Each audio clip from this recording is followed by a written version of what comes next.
Hi guys, ngayong araw, ang oras ngayon ay alas 3 na madaling araw. So nagpe-prepare na ako kasi dadaanan ako dito. Sasama ako magdi-deliver sa mga outlet. So itong dinideliver is product ng BNB. So ang dideliveran na una is Robinson.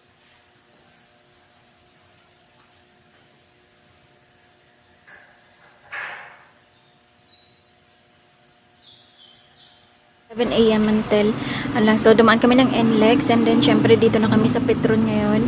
May libreng pa-washing pa dito si Kuya. Syempre bigyan nyo din ng tip. And may pa-free raffle na 1 year pag nanalo ka dyan sa Petron. Ano yan siya? Nestle and Unilever. So mga ano yan, product ni BNB, mga Quaker Oats. Yan o. Mga essential product. And shout out kay Kuya Belos. Siya yung guard na na-assign dito. Yung guard na ka-close ko dati sa Robinson Tutuban. Pero igugulatin ko sana siya. Papasahan ng delivery receipt. Kaso, okay daw. Ang malas ko naman. And coding pa yung sasakyan.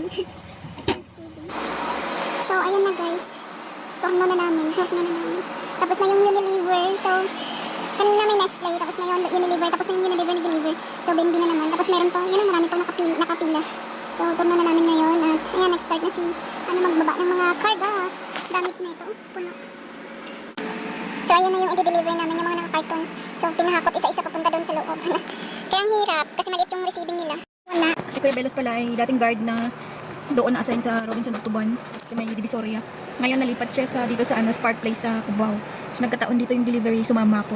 Kaso lang pagdating ko dito, wala naman si Kuya Belos kasi naka-day off daw sabi ng guard na.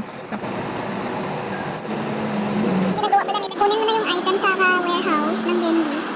Yung warehouse ng BNB sa may Kawayan, Bulacan.